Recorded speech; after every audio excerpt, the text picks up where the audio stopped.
Believe that life is worth living, and your belief will help create the fact. William James.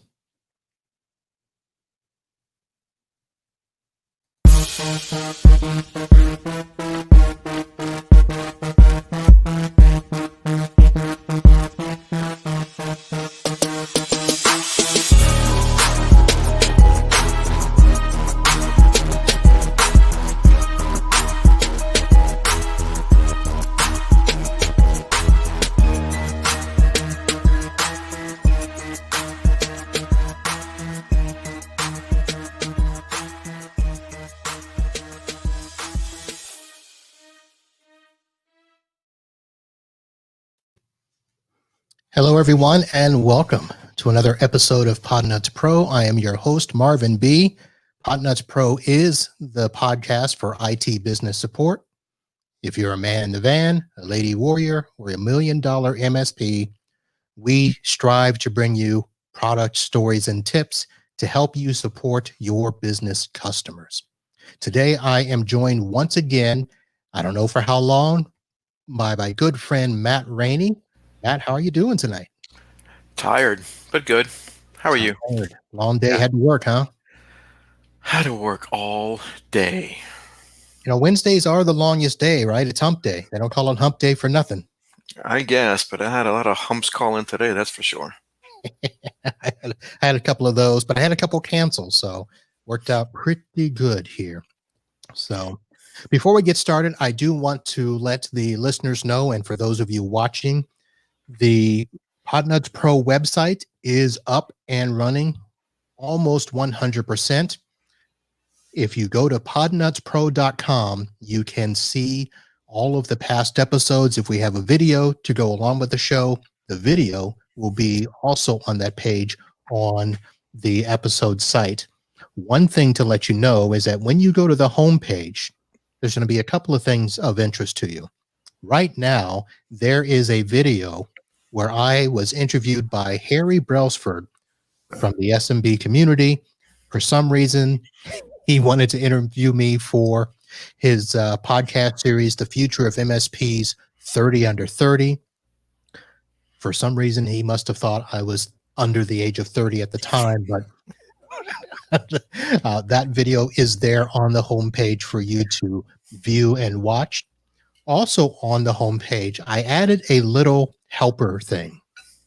So I know that I always tell people to support the show by using the Amazon link, but what I'm going to start doing is when we talk about tools that we use or tools that I use on the homepage, if you are using the Google Chrome, Microsoft Edge, Safari, you will see the Amazon bar with the tools that I recommend. I'm going to change those out so they're not going to be static. And I put up the tool that I spoke about last week, the Easy Dupe Soho Touch NVMe duplicator. So that is on there. So when you click that link, it'll take you right to Amazon. And if you make the purchase, a little bit will come to Podnutz Pro for support. And that will be very, very helpful. The rest of the site, you can obviously see the episodes. If you click on the Amazon affiliate link in the navigator bar, that will take you to the Amazon store for Uncle Marv and Podnutz Pro. Then you can go ahead and make your Amazon purchases as normal. And of course, you can click the donate button and you can do one of two things where you can make a donation through PayPal or you can buy me a cup of coffee. So all of that is on there. And oh, looky here, Carrie Holzman joining us in the gallery. Carrie, thank you for joining. And let's see. Oh, I do want to say this. I don't have the audio, but Matt, after the Browns' amazing victory the other night, you used one of the website features to leave me a message. A few messages, yes. I limited my messages. You did. To only two. Yes, there were two messages on the website, folks. If you want to leave me a brief message, you're in the car, you're driving, you're at a place where you don't have time to write something down. At the bottom right of the page, there is a little microphone button. You can simply click that. leave a quick audio message. It will be forwarded to me, and I may or may not acknowledge it as we did with Matt. The wife Yes, enjoyed it though, Matt. She thanks you for thinking about her brownies over the weekend. that's good. Yes, I wasn't. I said, I wonder if he got it. I got no feedback on my message. Well, I wanted her to send you something, but I thought about just leaving the microphone running while the game was on to see how long it would run for. I don't know. I don't think I've checked that. It's only a couple of minutes. It's not that long. You'd had to leave me like 50 messages or something. That's cool. I'll remember that this weekend. All right. So speaking of the weekend, the Saints had they won. Yeah, they won. Yeah. Technically, they won. That was bad. That was the worst game. It was the worst game of the weekend. Really, Somebody come had on. to, right? It was the worst game of the weekend. I mean, we won, but it was terrible. No. Who'd you guys play? Chicago. Okay, that's right. No, the Seattle game was the worst of the weekend, wasn't it? Not for me. No. Well, I guess if you're not emotionally involved, I can understand that. But see, I was going for the Rams. So to me, I was fine with it because Seattle lost. Okay. I didn't want Seattle to win. They were the 3 seed, and I wanted them out. I don't think you have to worry about the Rams. No, I don't think so either. But that's why I wanted them to pull it off and Right. beat the Seahawks. I got you. All right. So I don't know how long you're going to be able to stay, so I want to go ahead and get into a couple of things. So I listed out some topics that I wanted to bring up. 2 of them, of course, are customer related.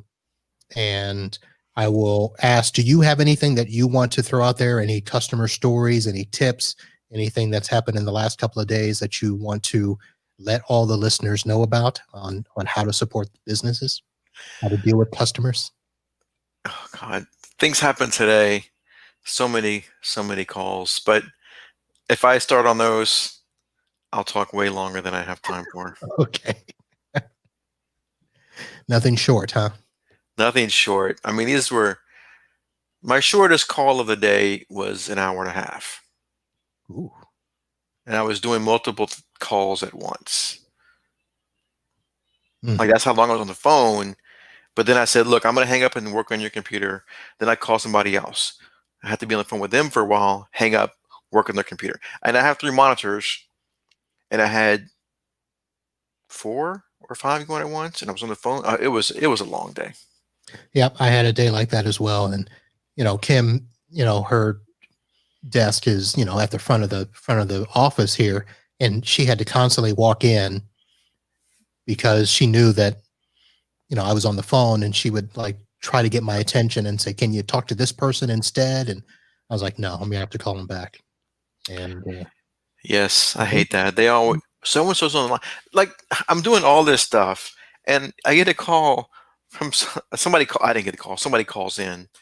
They haven't called in 6 months, 7 months, and they want something right away. I'm like, look, they're gonna have to wait. I'm sorry. Yeah. So I told my receptionist they're gonna have to wait.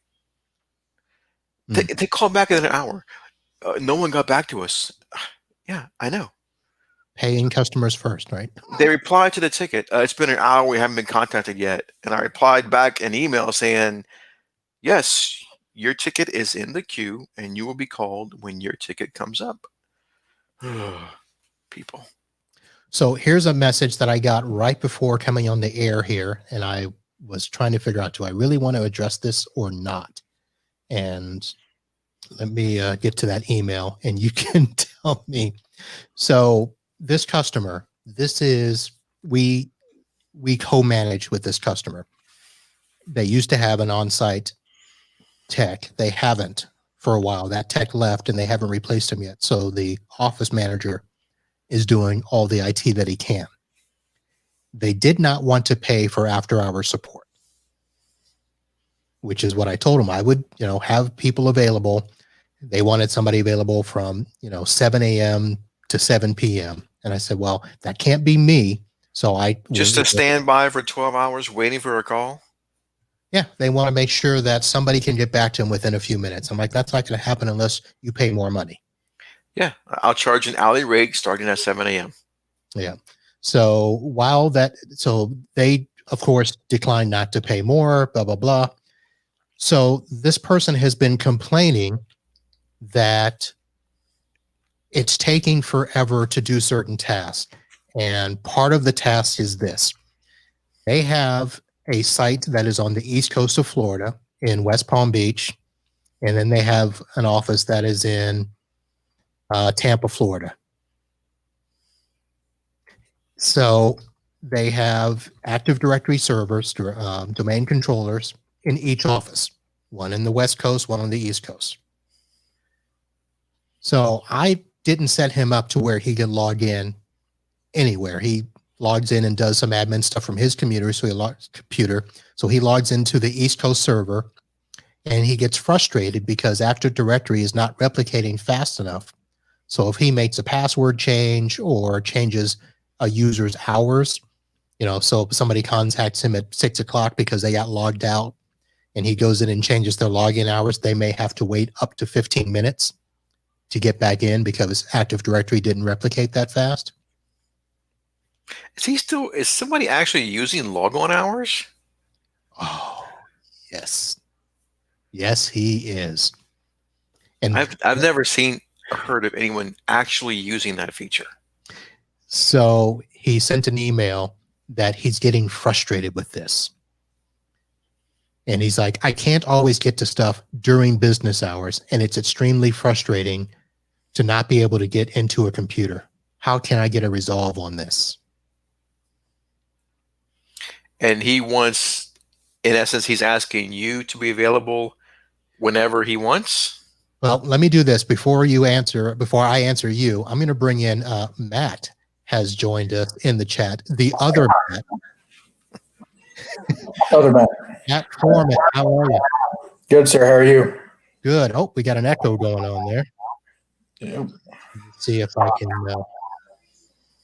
I can go get a headset if I need one. Yeah, let's do that. 'Cause, I have echo cancellation, but apparently it's not working. All right. I'll be back. That's because there was more than one Matt on. That's what happened. Yeah, two Matts can't be talking at the same time. Here we go. Carrie Colesman has a thought. Money must be tight for that company in West Palm. Lord knows where the poor people live. Well, okay, where are you seeing that comment at? Oh, it's here. I'll put it up here. It's in the. Oh, so only you can see it? Oh, wait. Oh, there we go. I can see it now. Yeah, you can see I it. see it. Oh, yeah. Lord knows that's where the poor people live. Yeah. That is funny. So, I mean, his big thing is Active Directory replication. And he wanted to know if I could, if I could tell him how to push changes immediately. And I told him no.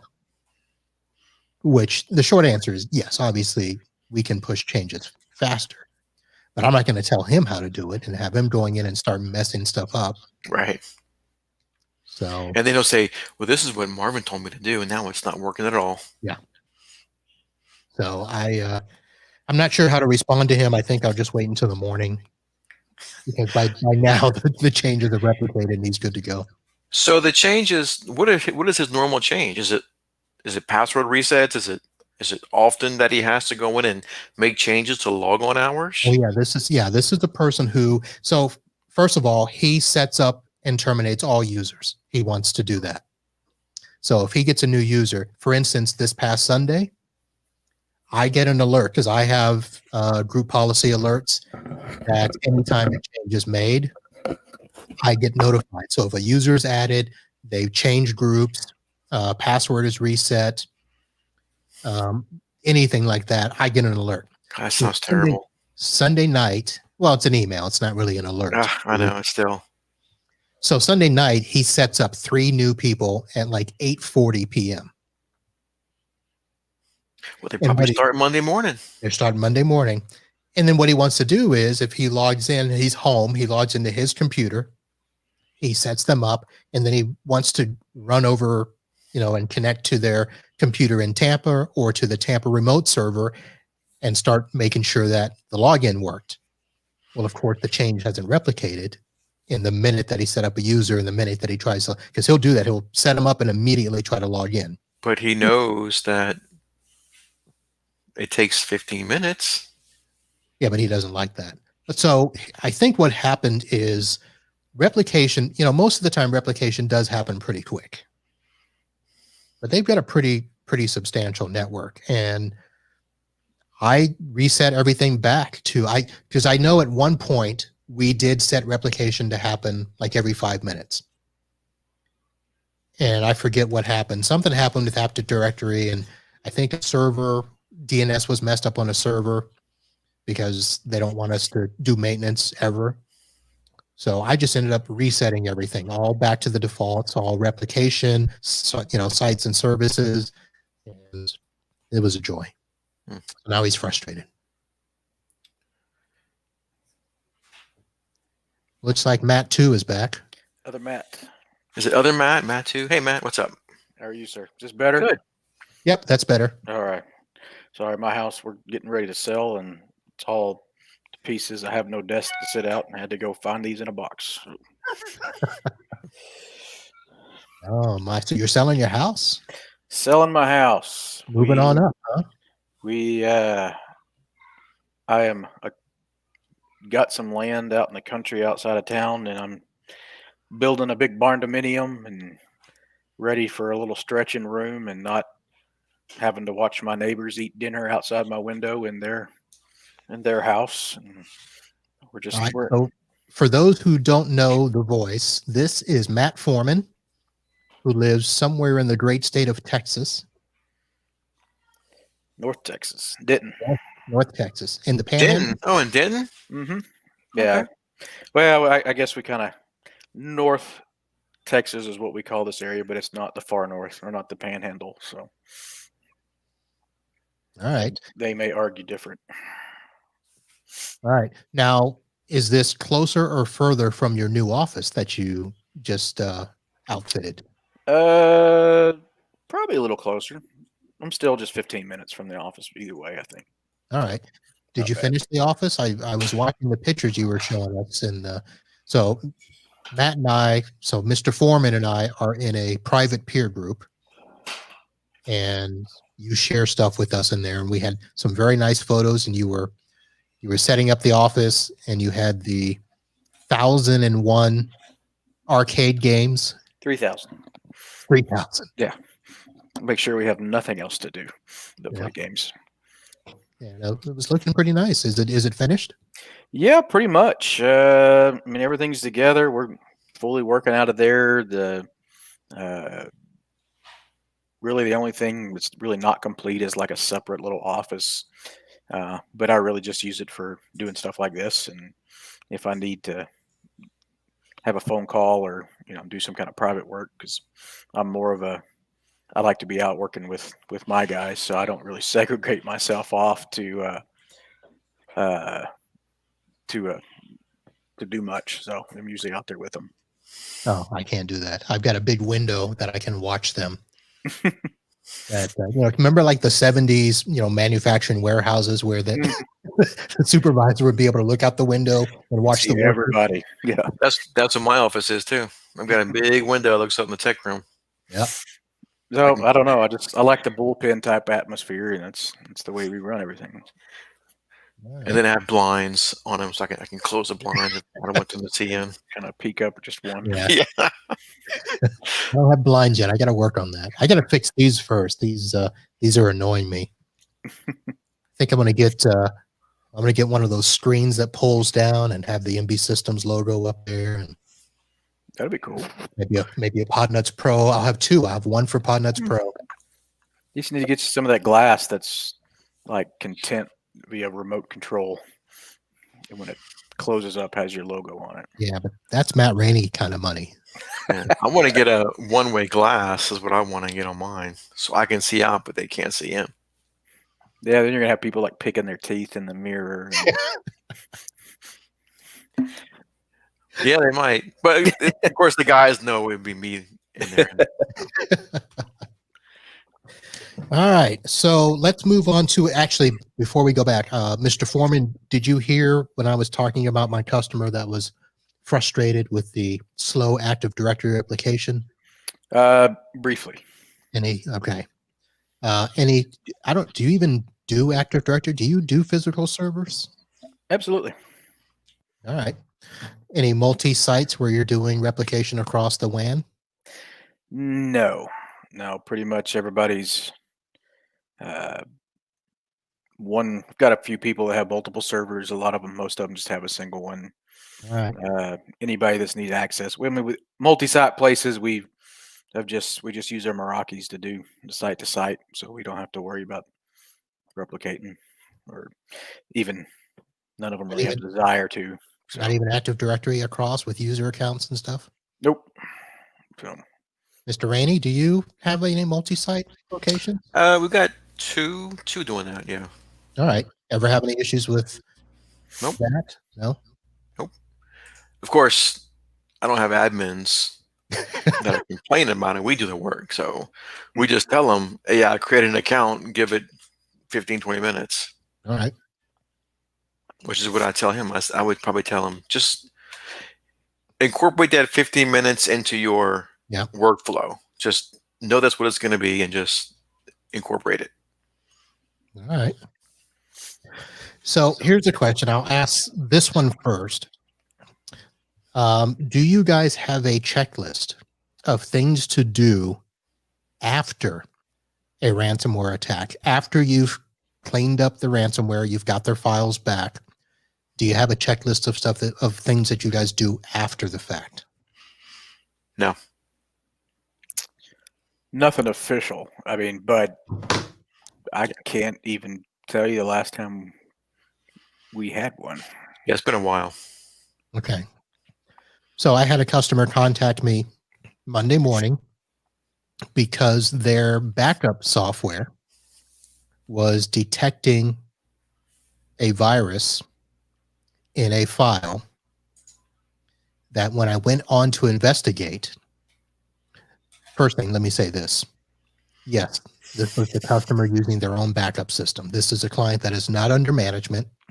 The only thing that we have set up with them is a remote connection to their server, and we do back up their server, and we have remote access to it, but that's all we do. So they do everything else, and we are trying to get them to stop doing it. So not only are we backing up their server, apparently they're backing up a bunch of stuff themselves. So the office manager has 2 USB drives that she does backups to, one for QuickBooks and then one for the other files. But their backup program that she runs from her desktop is called Almer Backup. Have either of you heard of that? No. Almer? Yes. No. ALMER. This sounds bad already. Go ahead. So they have Almer Backup, and their virus protection that they purchased that they don't want to give up is ESET. So ESET was detecting a virus because their backup program was accessing a file on the server, and they were in a panic. And so I went in and looked at it, and apparently the files that they were getting alerts on were files that happened from a ransomware attack that they did have back in 2017 that we went in and stopped and cleaned up. Well, we only cleaned up to a point, because once we got their files restored, they were like, okay, thank you, we'll take it from here. So I wanted to ask people and talk about the things that you should always follow up with after the ransomware attack. And the first thing that I have on here is don't leave it to the customer. I have a quick question. Yes. Almer, ALMER. Yes. Uh-huh. I'm sure you looked them up, right? Did No. you go to their website? No, I didn't. Okay. I'm assuming it's almersoft.com. Now, I'm not familiar with this product. I've never used it. I can't say anything positive or negative about it. But I did notice when I went to purchase, I feel very confident because this says designed for Microsoft Windows XP 2000, ME, and 98. So right there, it instills confidence in their product. Okay. Sounds like one of those names that you see on the top 20 backup softwares of 2020 Yeah. junk websites that you come across. Yeah, what's funny is I thought about, but I'm like, I don't care what it is. If they're not using our stuff, I don't care. If they're not going to pay us to do it, then anytime they call us, it's a billable call and whatever. If they want us to take it, we'll be using either our managed solution or Datto or whatever. But I am looking at the site, Matt. The copyright 2000 to 2008. Yeah, I saw that too. So They need obviously, to update their site. It looks like a site that's from 1995. oh, I even have that logo that says designed for. That's what you're talking about. Yeah, if you go to purchase, yeah. So Windows XP 2000. As soon as it says ME.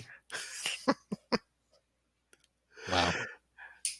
So the other thing was when we restored their backup and we wanted to go in, normally I would go in and I'll do a full cleanup because one of the big problems with ransomware is all those stupid TXT files Mhm.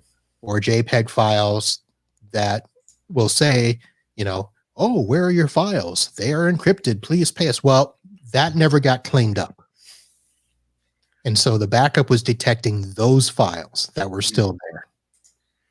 The last time I had to do anything with it, it was literally picked up a client whose IT guy was, I think they said in his 80s, and just ended up in the. They had to go pick him up from the hospital, take him to the site to get some work done, and then take him back because he's the only one that knew anything. But anyway, I just thought it was funny that that's how they had to work with their IT guy. But yeah, he left them with nothing, and they got infected, and we basically that's kind of where we came in is with them having a ransom virus, and we were able to recover their data off some backups, but all the computers that it got on, we wiped completely. I mean, just to be safe, including that we just threw the old server out and bought a whole new one. So their workstations, they had multiple workstations that were infected as well. Oh yeah. Wow. Servers, workstations. But yeah, but walk into an environment where half of them are even AVG free, is there, and then McAfee and Norton and nothing uniform, nothing that was upkept or anything like that. So it didn't surprise me. But yeah, it spread right across the network. I've never had that. The only thing I've had is it hit some network shares, and it's usually I've only found it on like one computer, one workstation was a culprit. So that one we wipe, and the server shares that are infected, we would just blow away and restore the whole share. Yeah. So on any current customers, and when I say current, I haven't had to deal with ransomware probably in a couple of years with any of the other customers. But just like you guys will obviously find the offending station and wipe it, reload, and then we're at the point now where we tell everybody, look, we are going to scan every system on the network because we just have no idea whether somebody, when they tried to access the server, maybe they grabbed a file, opened it, pulled it down. So that was another thing that this customer, we found the offending station and they're like, okay, well, take care of that one, take care of this, restore our files on the server, and that's it. So I have no idea most of the time if they had any other issues there. So that's something when we get them under management that we're going to take care of that. Yeah. We're not leaving stuff up to them. We identify the machine. We scan the rest of the system. I don't know. Of course, if you've got centralized, antivirus malware protection, you can kind of do that. In this case, they're doing it themselves. It's all SneakerNet. Where they've installed individual licenses of ESET. And listen, I've never used ESET. I've heard good things about it. I don't know if it's even manageable in a centralized way, but yes, they do have admin consoles for it. Okay. But I don't know. I really like the Silence that we use. It's done a really good job for us. But I've never used he said through our business. So can't vouch for it either way, but it's used quite a bit. All right. I've never used it. Okay. All right. Let's move on to one other topic. So this is a topic that I can't share all the details with. This is something that I am currently in the midst of going with or having issues with. So I have a customer that is now or was 3 companies in one. So when I started with them, they were actually a sub account of a client that I was helping, and they weren't my client. And then they begged me to take over their IT from this other company. We worked out a deal. So when I took them on, they were 2 companies in one. They then added a third company. So they have 3 divisions, but they operate for me as one company. This sounds familiar to me. So it's one server. Because it's happened to you? No, because I think I've heard it. You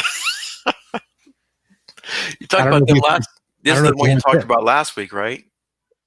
That no. I think we talked about this maybe after the show. You may have talked after the show. Yeah.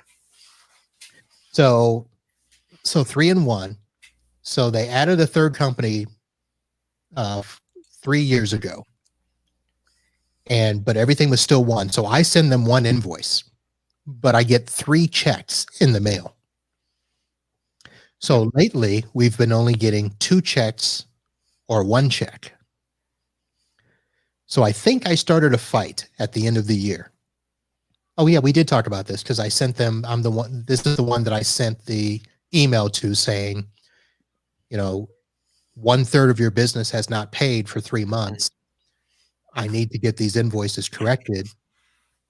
We want to have our books up to date, really soon. And we're going to keep you up to date as with the rest of our customers, making them think that they're the only ones that do this to us. So literally like 2 days after that, they decided to split. Let me rephrase that. The 2 owners wanted to kick the hell out of the third owner. And so he's dissolving that part of the company. And he immediately started demanding that I give him admin passwords to his email accounts, admin passwords to his notebooks, access to his phone numbers. And this third owner, I've never really dealt with him at all. I deal with one owner. That one owner signs the bulk of the checks, and he's the only one that I've ever taken direction from. So I told him, I said, I can't do anything unless this person tells me. And he flipped. So what are your guys' first impressions of a scenario like that? Who's on the agreement? I mean, do you have 3 agreements? 1 agreement? I have 1 agreement. No agreements? You have 1 agreement? Okay. And whose name's on it? The guy you said you work with, or the guy that wanted all the info? The guy that I work with. Then I would have done the exact same thing. Yeah, so I would have treated him. I would treat him like a new business. I said, look, if you want to sign up for my services, we can get you set up, and whatever assets are yours. I mean, you can get with your guy. I mean, obviously, if he's taking some assets with him, they'll belong to him. At which point you can say, yes, if you've got your assets, if you want to pay and be a new customer, we'll set you up with an agreement. Then I can do that work for you. But just some guy who used to work with the company you work for, you have no agreement with him. Yeah. So everybody mentions a very good point, and even Kerry Holzman in the chat said 3 companies, 3 agreements. So one of the things that I first dealt with is I called my attorney. Bradley Gross? Bradley Gross. because the one good thing is I did have an agreement in place, but it was not up to date with the needs of the company. And even from the beginning, I probably should have had 2 agreements, one for each company within the company. Part of the problem is this company has always operated like that. They operate as one company. Even though they're 3 separate companies, they do everything's under one account, their domain, their phones, their email. So it's like internal cost centers for their company. They just Right. build. So that's, Yeah. that's And an then internal thing, not an external. So Right. And then each, and it wasn't until recently that they decided that they would each start paying a third of the bills. But obviously, I'm going to have probably a podcast about this later with Bradley Gross, because that was a big part of our discussion is, my goodness, we've got to now prepare for these things ahead of time and basically go into a scenario where if you know that there are multiple partners, then you need to prepare for a possible breakup. Which is interesting because I've had that happen all the time. Law firms are my biggest subset of clients. And partners in law firms leave all the time. Yep. And they have to change names and do all this stuff.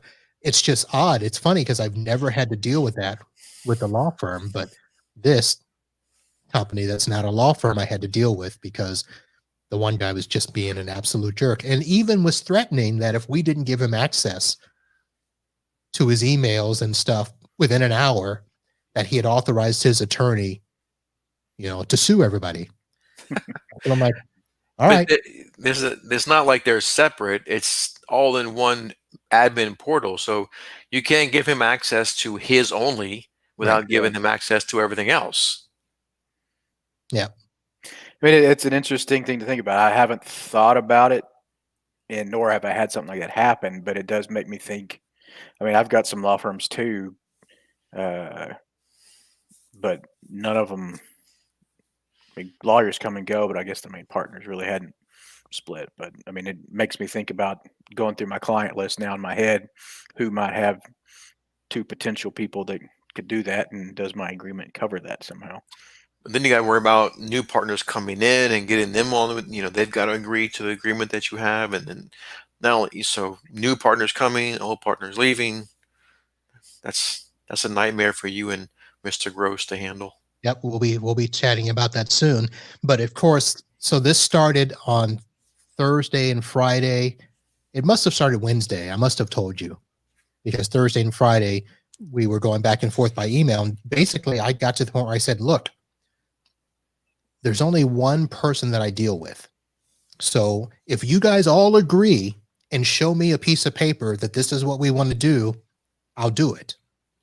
And so over the weekend, they were supposed to all come up with a written agreement that they would sign on Monday and send to me, and I would do whatever. Well, guess what happened? COVID. One of their employees were exposed, and so they are now all quarantined. They can't even go into the office. Oh, they can Zoom. Come on, they can still work on this. Yeah. So basically, what I ended up doing, so Monday and Tuesday, I spent coming up with all the steps needed to do the separation. And it's amazing how many things you have to think of. Because even if you think, Matt, you mentioned Office 365, everything's under one tenant. And we actually do have different email addresses, one for each part of the business, but they're all under one tenant. AppRiver set up alias domains for them. So we've got company A is the primary, and then if somebody comes in and works for company B or company C, we create the account with company A, but then we change their username to company B or company so to C. split that, you've got to do a migration to a different tenant. Yes. That's not something you can do in an hour. Nope. But I had to explain all that. First I had to confirm with AppRiver how that, who can request that to be done. Because, the owner was like, well, just give me the password, I'll contact them. I'm like, no, you're not contacting them. We're not giving you access to the rest of the tenant. Then he decides, all right, well, I'll just create a Microsoft account and then I'll move everything over. And I'm like, can't do that either. And he's like, well, why not? I said, when you go to set up your 365 account, it's going to ask you what email address do you want to use. And if you try to use your existing email, you're not going to be able to do it. And he didn't believe me, of course. Who manages his domain name? Do you manage it? So yes and no.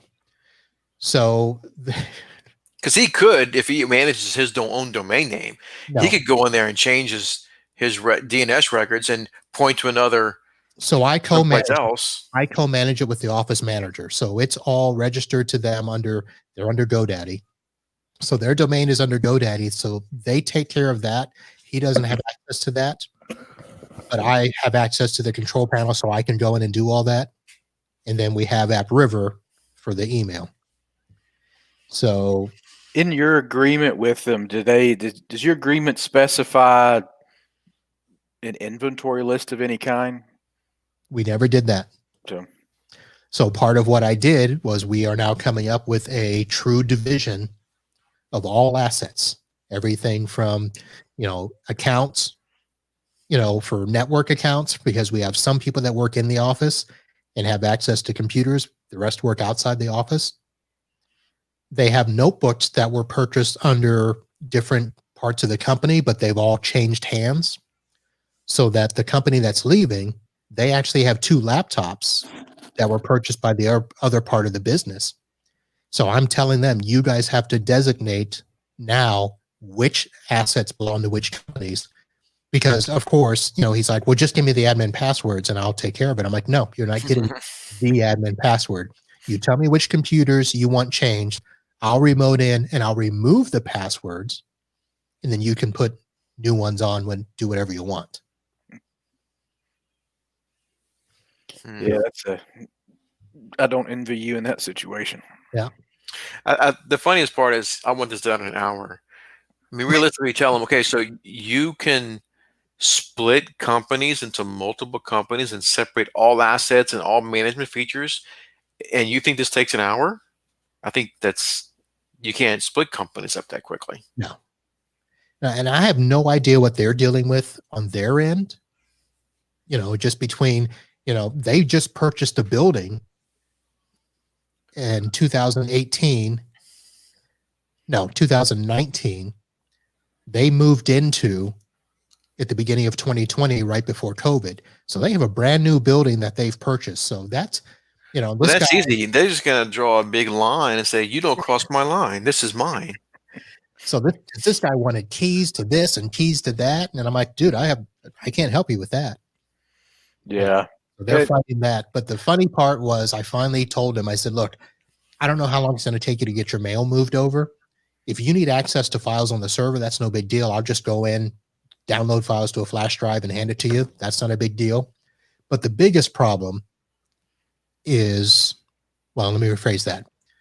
The third part of the equation is the phones, because of course the phone numbers that he wants out are all part of the single account.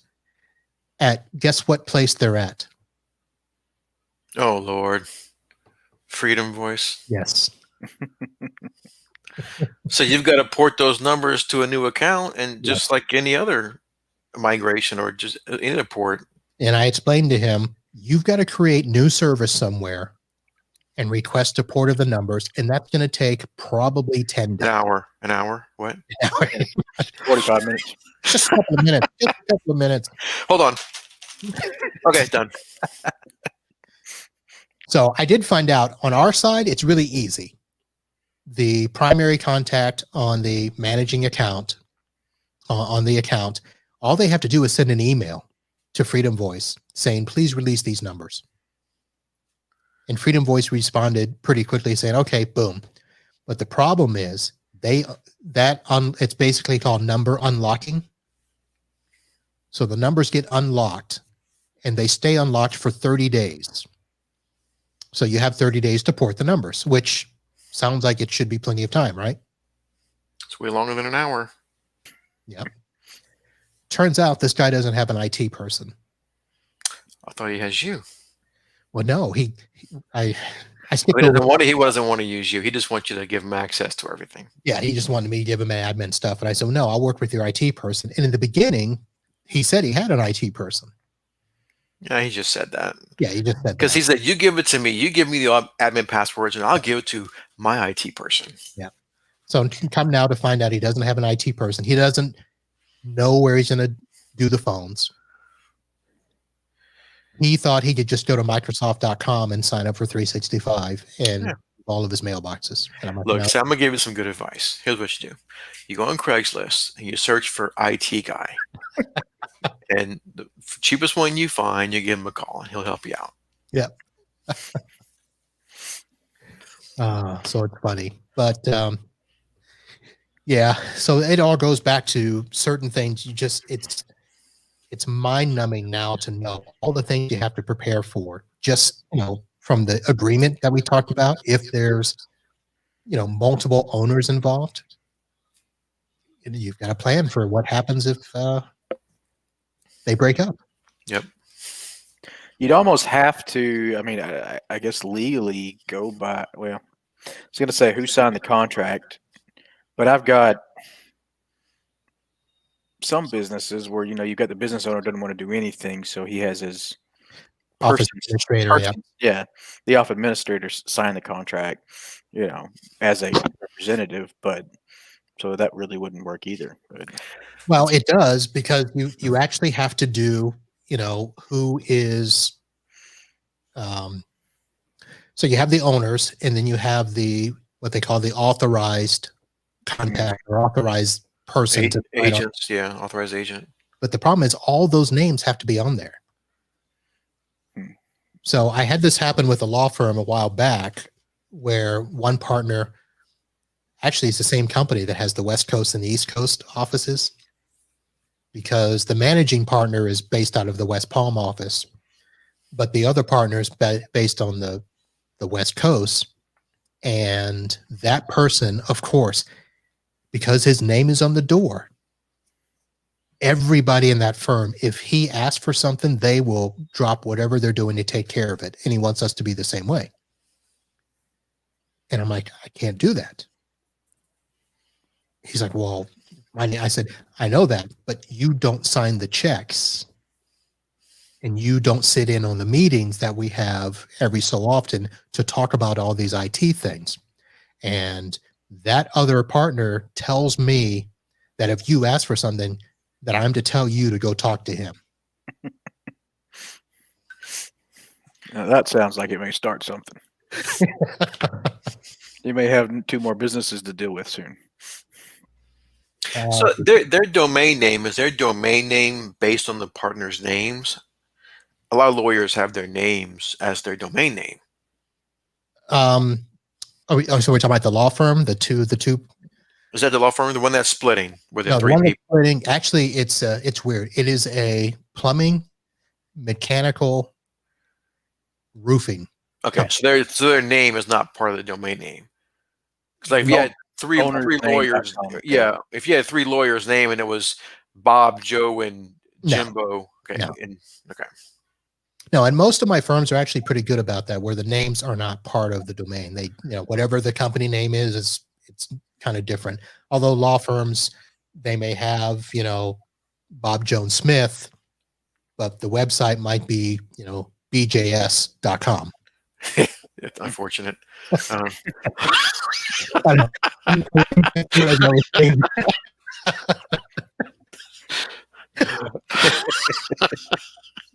Sorry. But still, if one of those leaves, those initials don't make any sense. Well, they didn't make any sense before, but they make less sense if there's no If there's no S. Throw a hyphen in there. But I've seen that before, accounting firms and law firms where they're, even if it's just their one initial per person, one person leaves. Yeah, it changes the domain Okay, name. I'll give you an example. My father was a partner at a CPA firm a long time ago, 20 years ago.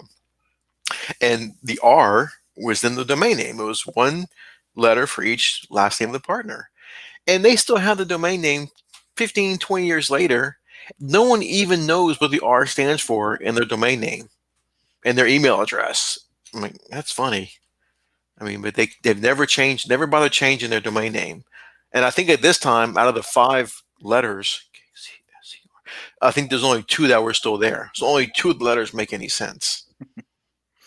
I've never been a big fan of having the person's name in the business name, period, for reasons just like that. And for if you ever want to sell. Yeah, right. Even if you sell, not even if you, yeah.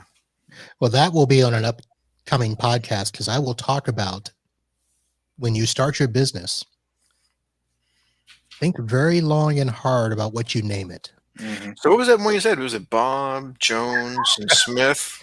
Yes. Okay. I mean, I compare that with the businesses that name themselves by where they're located, like Main Street Mechanic. Like, what happens when you outgrow that space or you lose that space and now you're on Avenue A? Yeah, I see that a lot Main too. Street Mechanic on Avenue A. I don't understand people who name it by the location. I don't care for that either. Yeah. Well, I was smart. I mean, I named it MB Systems, but the legal name is MB Systems of South Florida. So Oh, so you're stuck there. every time I moved within, Fort Lauderdale, I was still inside of South Florida. Yeah, but you're stuck in South Florida. I mean, Yeah, you can't expand now. You can't take your van anywhere I else. can't. Well, I can change it to MB Systems of Florida. but then you got to change it. No, domain is still MB Systems. That doesn't have nothing else has to change. Mm-hmm. Okay. Yeah. Well, when are you going to change your company name, Matt? Aren't you a partner? Your name should be on the door. And see, that's the thing. That's never going to happen. I mean, it's fine with me that my name's not on it because, when people are mad and want to complain, they want to talk to the people with the name of the building. So I'm fine because most of our clients know I'm a partner. But smaller ones that we don't talk to very often, they don't. I mean, if I send them an email, they know it because it says partner. But I mean, like most of them know, but it doesn't bother me. The people who don't know, I don't need them to know because when they want to complain to one of them. Yeah. I do want to address something. So Mr. Keith Rosa threw in the chat when we were talking earlier, single point of contact. And I do want to say, and Carrie actually wrote something too earlier about a liaison. I'll go back and look for that. So the problem with it is when you deal with splits like this, the liaison is usually representative for all of the involved parties. When a split happens, as what happened with this law firm, the liaison is kind of stuck in the middle. Yeah. Because the people splitting have no liaison for their interest. Right. So it was kind of so the single point of contact in this particular case doesn't work because they're talking about stuff that goes up because the single point of contact for this was the office manager who has really no legal status at all. She can't sign anything. Now she's the main point of contact and she's the billing contact, but she can't sign anything. So I had to deal with all of the people. Like all three of them signed, but they all signed for different things. So, and when it was funny, when we were looking up, so Bradley Gross, I don't know if I'm allowed to say this, but I'm going to, because I was on the phone. And so when we were talking about, this leaving party who was angry and was going to do all this stuff. So when we looked them up in the Florida Department of Corporations, when you bring up their name on the first page, his name isn't even on there. So he's not listed on as being a. Yeah. Now, if you dig down deeper, he was on the original document. Mhm. But when you just look at the front page of the Florida Division of Corporations, his name's not there. I mean, his thread. This what I hate dealing with lawyers, but his thread is almost like just because you do work for that company, he is not. He's splitting from that company. So that's like him calling some random IT guy saying, "You get me up and running, and if you don't within an hour, I'm going to sue you." Yeah.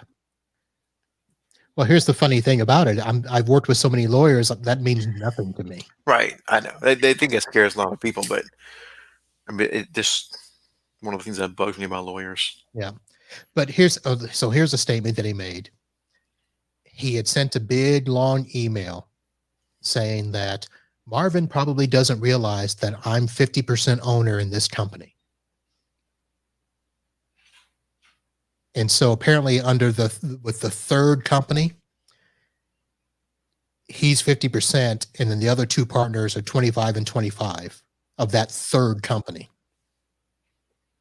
And so I had an email drafted where I was like, well, then you should have been paying 50% of your bill. Yes, I'll adjust the billing in accordance with the percentages you list. Yeah. So the bottom line is I told him, I said, look, this is your problem. My thing is the person that is authorized to tell me what to do, whatever he tells me, that's what I will do. Yeah. I mean, And if you really want to try to drag me into it, I've got plenty of attorneys on my side. I'm happy to go to court. Happy to. Wow. Very enthusiastic. yeah, that's kind of strange, man. All right, tell him. What were you going to say, Foreman? I was just saying, like, look, I was thinking back over my contracts in my head, and I mean, everything is done to the business name with just the authorized person. So, I mean, in my head, I'm thinking if something split, right? I mean, if somebody was leaving and they both claimed it, I mean, it would, to me, I would probably have to, as much as possible, if there was a scenario like that, figure out who is now in control of the actual business and proceed that way. Right. Which is what I did, because technically the leaving party, he left. I mean, the computers for that side of the business are still on-prem. He's not taking those. He's not, I don't even think he's taking data. I mean, he wants the email. Basically what he wants is his email so that he can take his contacts, with him and stuff like that. Mm-hmm. And he wants his phone numbers. But he's acting like he's acting like he's, got a convoy of U-Hauls, ready to load up stuff. And I'm like, it doesn't matter, because we didn't change the original agreement. The original agreement is this person is the signing person for anything, IT related. So, and I don't, so now the thing is I'm sure, this is something that I'm going to ask, a few other, bigger MSPs, is when they do these types of contracts, do they, change contracts when, new ownership comes along? And I think, Rainey, you mentioned it earlier, where you've got to, adjust, contracts whenever a name changes or anything like that. Yeah. So that's right. But we'll figure it out. And like I said, I'll have a future podcast. So either Bradley Gross will do one on his own, or I'll get him to do one with me, and we'll talk about all of that stuff. So, hey, when you talk to him, tell him he's slacking on his podcast. Yeah. Okay. I'll call him up. Call him up and say we're all waiting for another podcast, and we haven't had one in a while. All right. I like his pod. Everybody likes his podcast. Come on, we learn a lot. Because they're short and to the point, and pretty on point. All right. So let's finish out here. Unless you guys have something else you want to bring up. No, I'll save that for later. Another time. So I did want to say before we left, I want to say thank you to everybody out there that sent me all the links to Florida Man from last week. While we do not talk politics as much as possible here, we cannot ignore the fact that Florida Man was heavily involved in the issues that took place in Washington, D.C. And I mean, no matter which side of the fence you're on, you had to be proud of how Florida Man represented themselves. And I don't know how many Florida men are getting arrested and chased down by law enforcement, but it is just something to behold.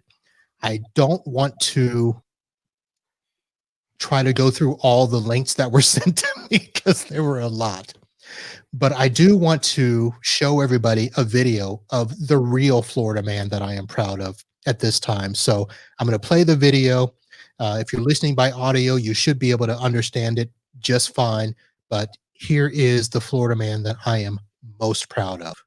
All new at 5:30, shock inside one South Florida community after a guy is spotted riding his military-style tank in a residential neighborhood. Neighbors inside the village of Palmetto Bay sent us that video. Many say they're confused by the sight and wonder if it's even allowed to be driven down their street. CBS 4's Joan Murray has the details. So the tanks are on this gated property off Old Cutler Road. Apparently in Florida, you are allowed to have military tanks, but for some, it's a little too close for comfort. When, if ever, have you seen this in South Florida? Someone driving a military tank on the streets of Palmetto Bay. The images hit social media over the weekend.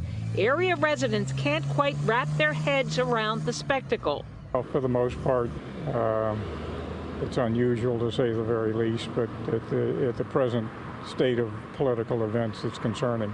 Tanks have been around more than 100 years, but usually you see them on the battlefield. A quick check on the internet shows you can find sites selling the monster machinery, sometimes for hundreds of thousands of dollars. These tanks, we are told, are British grade. With CBS 4, wanted to speak to somebody about the tanks.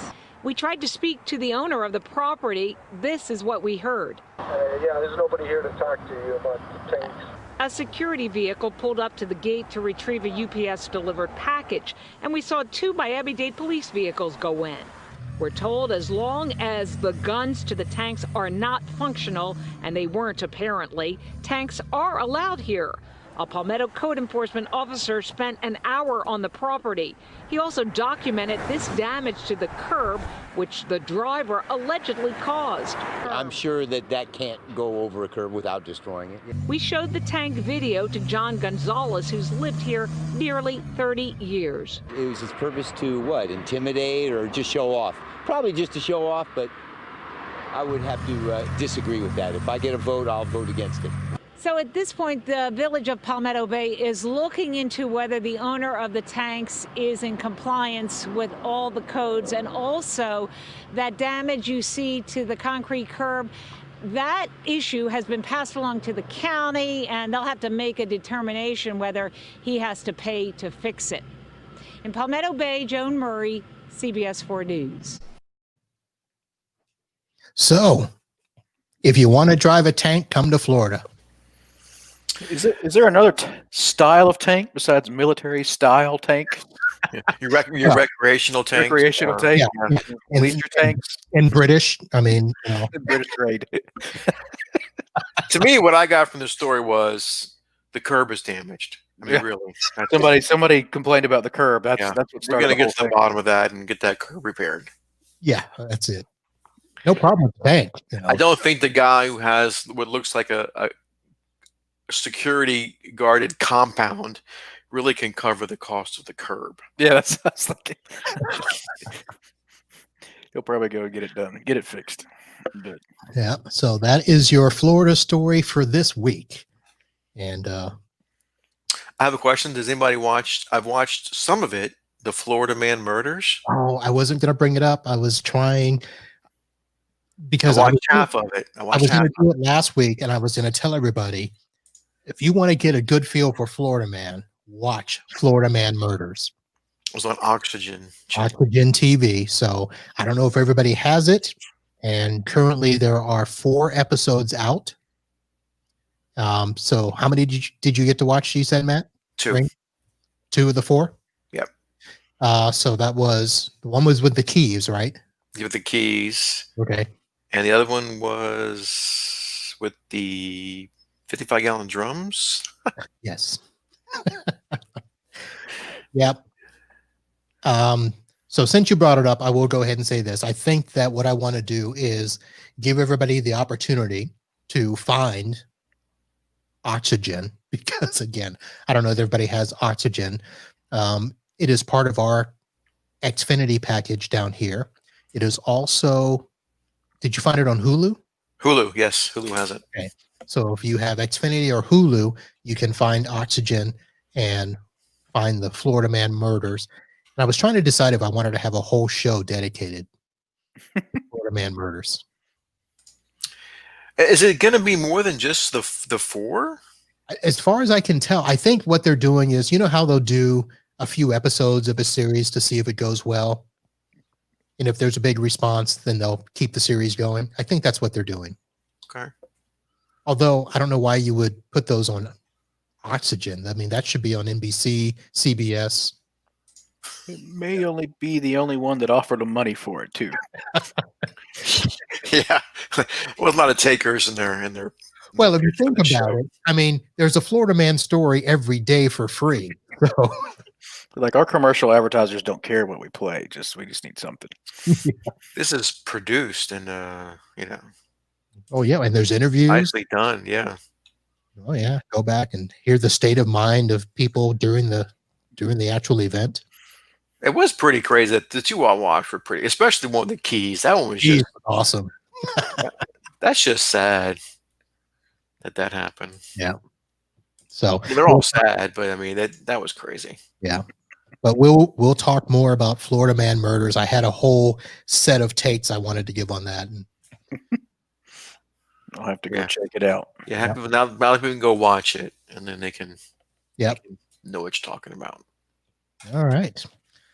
All right, gentlemen. Thank you all for coming out and hanging out. I want to thank those of you that were in our chat room tonight. And it was great to see the infamous Carrie Holzman here for probably the whole night. Interesting. Yeah, I guess we had a few. Carrie, Keith. Yep. Yes. Jeremy was in there. Yep. Cool. I've never done one of these with people live on it before. I didn't know until like 5 minutes before I got on that I was even going to be able to be on. Well, we're going to be doing this more often. I did make a couple of comments at the beginning of this year that I want to do more of these types of shows again. This is, how the show was in the beginning. And, we kind of brought in vendors and structured interviews and things of that nature. But I want to get back to more of the tech to tech interviews and talks and discussions and just hang out and chat. So we will be doing a lot more of these. For those of you that want to be part of the group that I call the Peanuts, basically the gallery. So StreamYard is the platform that I'm using to host these, and I can have up to 10 people on video at a time.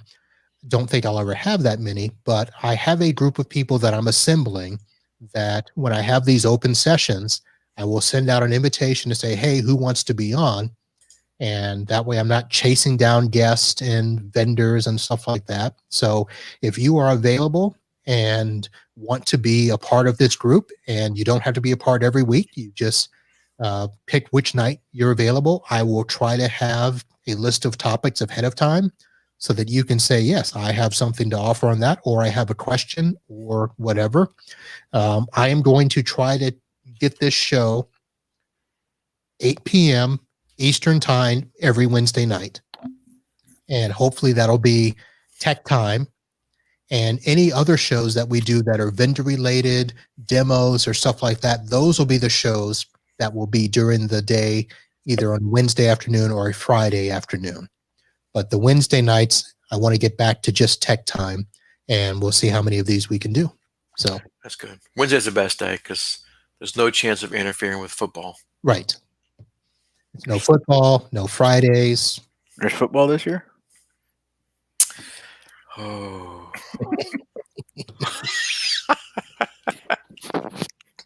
Oh, well, not for you. You're in Texas. I had to turn on those boys all year long, and I hadn't missed them either. That's why you didn't know that's football. That's right. That's right. It's you no longer own America's team. Okay, so who is America's team? Is it Green Bay? It's the Browns, according to no, they're not America's team.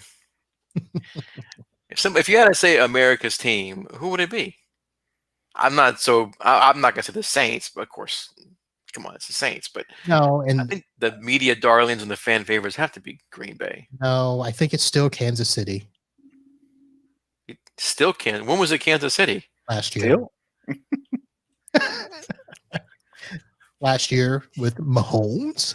I like the Chiefs. Well, Yeah. I like Mahomes. Yeah. Got a good QB for sure. Yeah. All right. Hi, Sorry guys. about that Texas football situation, but The Aggies did good this year. That's all right. Yeah, but good is not good enough. Nope. All right, so that is going to do it, and I want to bring everybody's attention once again to podnutzpro.com. So from this time forward, anytime you have any question about the show, you missed an episode, you want to go back, you want to find out what we talked about, you want to do a search, go to podnutzpro.com. You'll be able to see all the episodes there, both the video and the audio. Anytime we talk about a product, I will have that on the homepage there, so you can just click and go from there. You don't have to go searching for links within episode notes or anything like that. If you'd like to donate in other ways to the show, hit the donate page, click on the Amazon affiliate link, and go straight to Amazon, the Uncle Marv and Podnutz Pro store, and purchases that you do will be the same price to you, but something will come back to the show. And as always, I want to thank my good friends, Matt and Matt. This is almost like the old M&M show. yeah, almost. Hey, I really think you need to get Almersoft on here so you can interview them. Oh my God, that is a fantastic idea. You need to reach out to Almersoft. Was there a number? Let me go back. Was there a number on that page? What a great idea! I would love to talk to them. Founded in 2000. For I don't all your think Windows XP Windows XP backup needs too. Oh, wait a minute. They've got multiple programs on here. Backup Pro. Oh, they still have Compact Outlook Express backup. Yeah, well, that's a it's And very Total useful. Wipe. Total Wipe. If you need to wipe a hard drive, Total Wipe. That's much better than Precursor of Partial Wipe. And then Almer Backup Pro 3.9. Well, there you go. Pro's in the name. I really want to know what you get with the Pro that you don't just get with Almer Backup. Well, I'll get them on here. Yeah, now. that would be good. It says if you it's a $30 difference. They always get back to you within 24 hours. But when you contact them, it says you need to let them know the OS that you use. For example, Windows 98 SR2.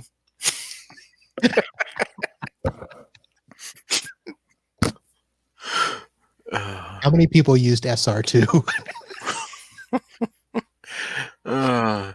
Detailed description of the problem, including error messages, screenshots, how it happens, etc. How it happens. But the catch is you've got to do this interview like you are really interested in what they got. Well, we're going to sit here and just probably laugh. Yeah. Tell me more about this Compact Outlook Express backup. I'll just contact them and say, hey, one of my clients have your backup product. I think I want to take a look at it. And can you come on and talk about it? So I'll do that. Oh my God. I've got some bad news. If you click on the link that says buy Compact Outlook Express backup, it takes you to this page is not available. It's okay though, because down below there you can order by fax. Oh, wait. It says, Matt, all it says is please contact the seller for more details and an alternative checkout link. See, they're still for sale. But if I'm clicking on the buy now button, though, I just get a page that says this page is no longer available. Maybe they sold out. And it takes the blue snap. It goes somewhere called the blue snap. Which link did you click on? The single user? Because I clicked on the 20 to 50 user. 20 to 50 Compact Express is still available. I went to products. Yeah, the Compact. And then I went to then I just went to buy now. Compact Express. Oh, you just can't order the 20. You can't order it through Plymouth. You got to order through Share It. Share It. Total Wipe. Let's see what happens if we click on contact us. Okay, I get to a cart when I click on Total Wipe.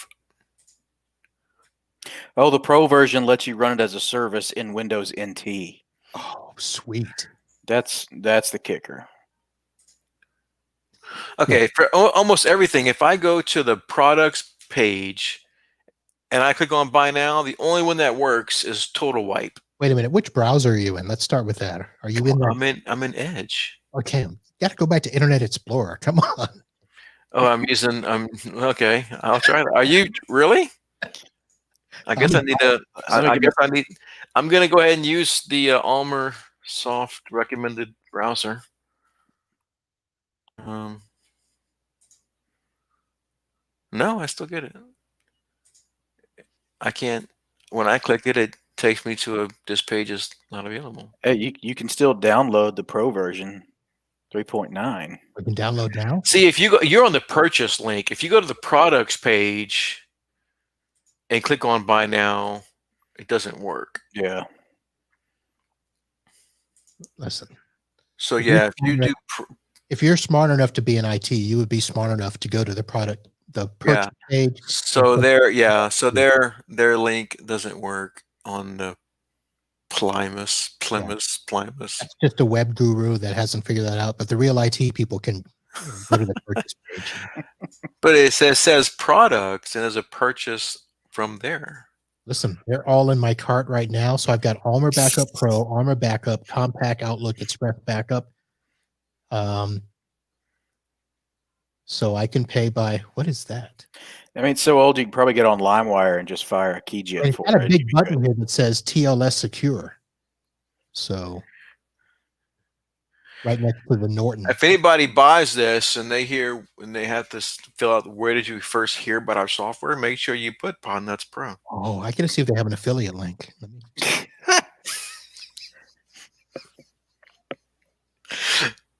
I can get a cut of some business here. All right, folks. If anybody goes out there and purchases, let me know first. Tell them you heard it here on Podnutz Pro. And if anybody's using it, let you know, because maybe we're wrong. Maybe it works great. Maybe it's a fantastic product. We have no experience with it, so we don't. I'm just going by their outdated website, which doesn't instill. Listen, they're too busy backing up important. That's right. They got their money's worth out of this site design. I guess they're dumping their money in their product, not in the marketing for the website. Yeah. Hey, that's right. I agree with that premise. No marketing, Marv. Oh, can you use that? I don't know. You could use that still. Sure, I can. It's my name, right? All right. I'm gonna have. You know what? I was supposed to ask. I don't know if I can do this on air.